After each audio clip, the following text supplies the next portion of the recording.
Constitution without consequence, it has become more like a suggestion or an opinion. 15 years later, aren't we diluting the sanctity of the Constitution just by defying it without consequence? Yes, the answer is yes. But there are also historical explanations. And I do not think the Kenyan people are entirely innocent about this. There is a sense in which somebody who was writing in the Standard this week, I believe, where he was arguing that the Kenyan voter has trouble electing idiots and thugs over and over again.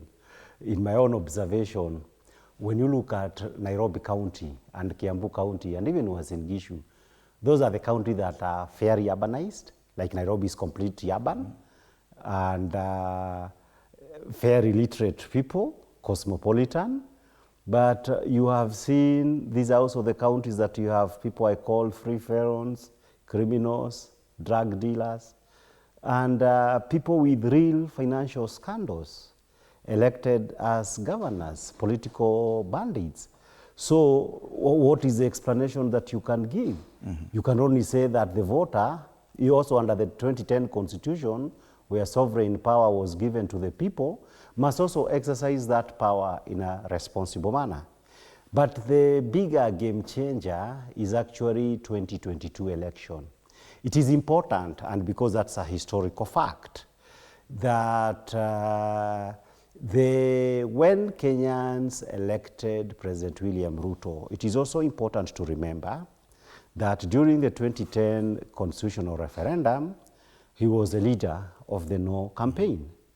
And if you go to the newspapers of those particular day, you would see this is a man who had real problems with the 2010 Constitution. So that only after 10 years, you know, a constitutional implementation is something like might take a generation. And therefore, at the time that Ruto takes over the presidency, this is about 10 years or less after the promulgation of the new constitution.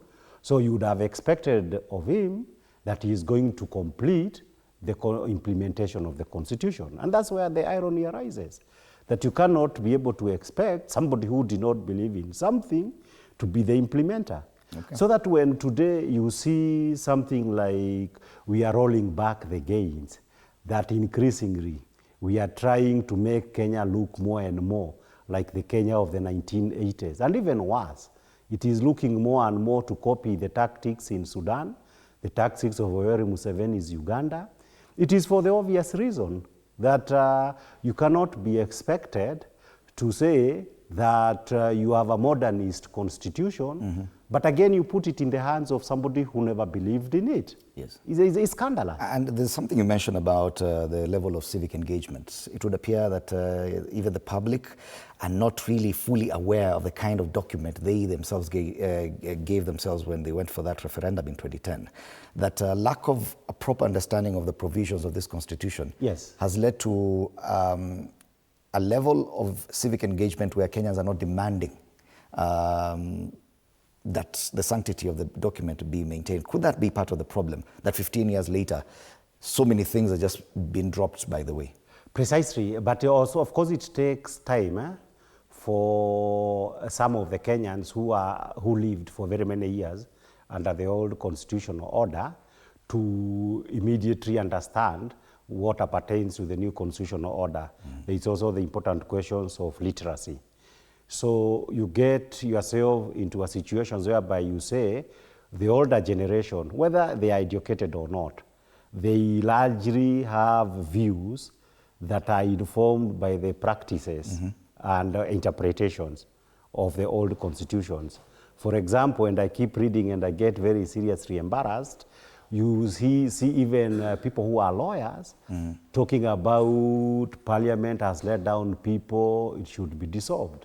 But the president has no power to dissolve Parliament.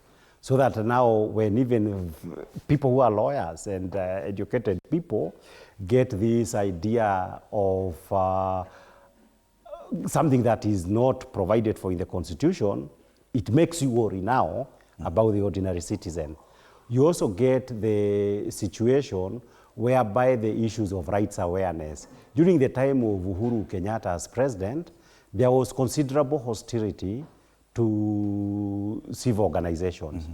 Part of the legacy of this hostility to civil rights organization was that the kind of civic education that could have been carried out was actually not carried out, so that we do not have a situation where, compared to the 1990s, of people being aware, one, of the actual provisions of the Constitution and the possibilities. But to their credit, and I must mention this, you get the situation whereby the younger generations, the Gen Z and the young millennials, seem to have a very good understanding of the Constitution.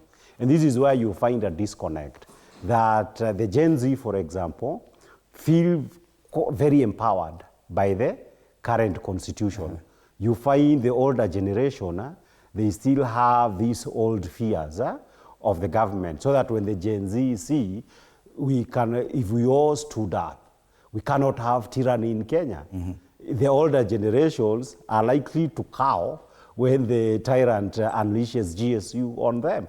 So that those differences are there, but the good thing is that moving forward, assuming tyranny will not reign for too long in Kenya, there is a chance that we are going to have a generation that has grown under this new constitution and with the right political and civic attitudes towards the governance systems. But those challenges where there is the dichotomy of age groups are going to persist for a while. All right. Allow me to welcome Wakili Ishmael Nyaribo to this conversation.